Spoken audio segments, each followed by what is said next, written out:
내가 자산 관리를 잘하고 있는지 잘못하고 있는지 72의 법칙만 알면 쉽게 알 수 있다.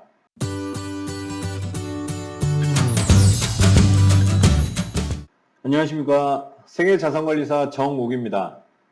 자, 오늘은 여러분들 자산관리함에 있어서 내가 정말 제대로 지금 자산관리를 해나가고 있는 건지, 지금 당장은 돈이 많진 않아도 지금 내가 열심히 하고 있는데 이것이 미래에는 나에게 경제적 자유를 제대로 안겨줄 수 있는 건지 판단할 수 있는 쉬운 방법으로 72의 법칙을 알려드리려고 합니다.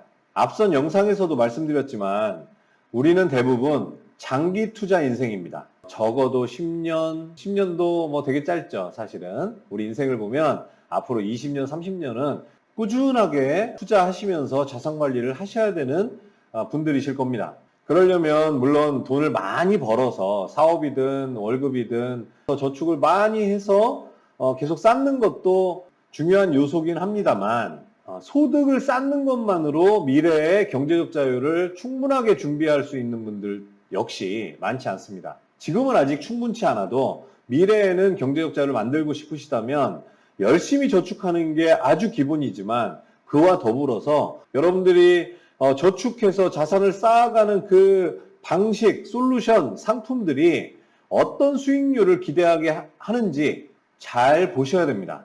자, 그래서 여러분들이 지금 하고 계신 어떤 투자 활동 또는 활용하시는 솔루션, 상품들이 지금은 힘들지만 앞으로는 여러분들을 더 풍요롭게, 부유하게 경제적 자유를 증진시켜줄지 판단을 지금부터 해보겠습니다.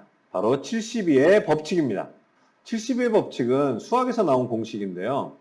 2008년 글로벌 금융위기가 오기 그 전까지는 보험설계사분들이 이 70의 법칙을 통해서 어떤 장기 저축상품, 장기 투자상품의 어떤 매력을 설명을 하는데 많이 쓰셨던 그런 개념인데요.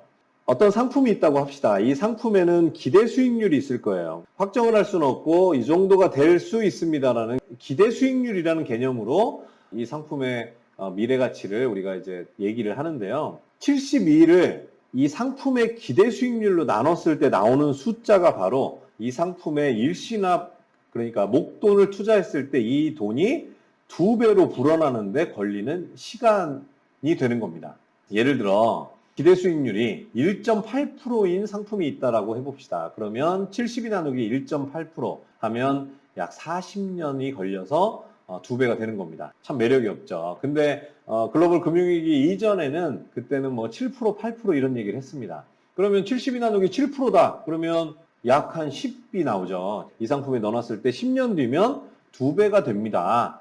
이런 식으로 어떤 그 설명을 하고 세일즈를 하는데 아주 유용하게 쓰였던 개념인데요. 이 개념 자체는 뭐 잘못되어 있지 않습니다만, 그때 이제 7%라고 판매했던 게 실제적으로 7%에 가까운 모습도 잘 못 보여줘서 많은 분들이 실망을 하고, 그러면서 이제 글로벌 금융 위기가 지나면서 본격적으로 우리나라도 저성장 경제로 빠져들고 금리도 많이 낮아지게 되면서, 예를 들어 기대 수익률이 0.72%다 라고 가정을 하면 72 나누기 0.72%니까 이런 상품에 돈을 넣어놓으면 100년이나 걸려야 겨우 2배가 될 수 있다 라고, 이렇게 저성장, 저금리로 환경이 바뀌면서는 70의 법칙을 가지고 판매하는 어떤 상품의 매력을 설명하기에는 상당히 좀 어려워졌기 때문에 지금 이제 70의 법칙을 세일즈 하시는 분들이 잘 얘기를 안 하죠. 그런데 사실은 요새처럼 물가 상승률이 심할 때 저는 이 70의 법칙이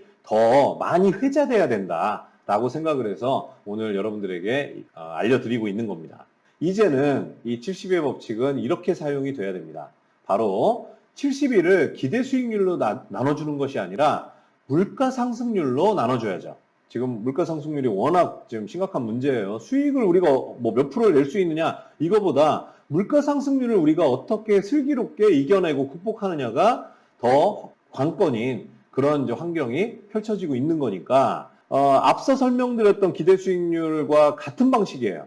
같은 방식인데 마치 데칼코마니처럼 반대로 72 나누기 기대 수익률이 아니라 물가 상승률을 넣어서 나오는 숫자가 바로 화폐 가치가 반 토막, 2분의 1 토막 나는데 걸리는 시간을 계산하는 공식이 되는 겁니다. 이제 가볍게 제가 매년 물가상승률 3.6%를 반영해서 설명을 드려볼게요. 70이 나누기 3.6은 계산하시면 20이 나오죠. 물가상승률 매년 3.6%의 환경에서는 20년 뒤에는 화폐 가치가 지금보다 절반 정도로 줄어들게 됩니다.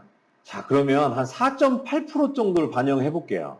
그러면 70이 나누기 4.8%는 15년 정도면 화폐 가치가 반토막이 나는 겁니다. 물가 상승률이 올라갈수록 화폐 가치가 반토막 나는데 걸리는 시간이 점점 짧아지죠. 지금 선진국이 8%, 9% 이상 물가 상승률이 보였단 말이에요. 그러면 우리나라도 물가 상승률이 약 7% 정도가 된다라고 가정을 하고 이 공식을 이용하면 어떻게 되느냐. 70이 나누기 7 하면 대략 10이 나오죠. 10년 뒤면 여러분들이 갖고 계신 돈의 가치가 반토막이 난다는 얘기입니다. 여러분들이 10년 뒤에는 그냥 갖고 있는 재산이 절반이 된다 이렇게 생각하시면 되는 겁니다. 자, 72의 법칙이 시사하는 바는 이러한 겁니다. 물가 상승률이 몇 프로 정도가 계속 지속된다고 하면 몇 년쯤 뒤에는 화폐 가치가 반토막이 난다. 그러면 나는 내 자산을 그 기간 동안 2배로 만들어 놔야 되는 겁니다. 그 기간 동안 2배로 만들어 놓으면 내 자산이 늘어난 건가요? 아닙니다. 그냥 본전치기 하는 거죠.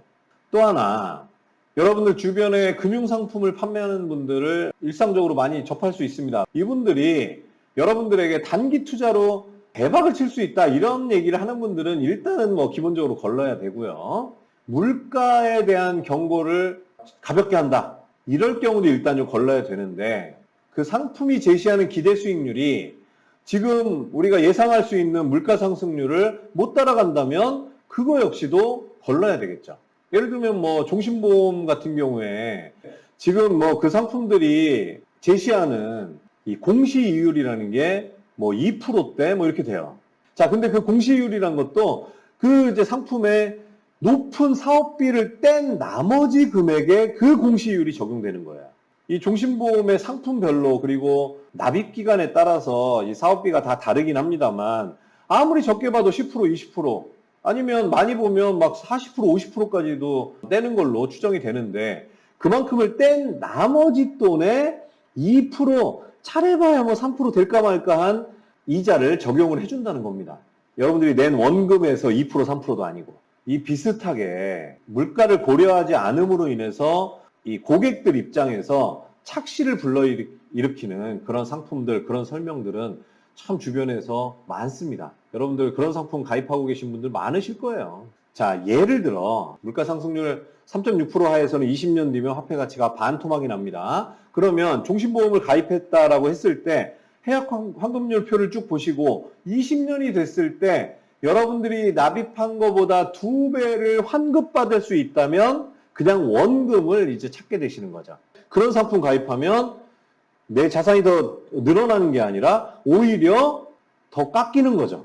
그런데 이런 장기 상품을 권하시는 분들은 액면가만 가지고 마치 오랜 기간이 지나면 그래도 돈이 불어나는 것처럼 설명을 하죠.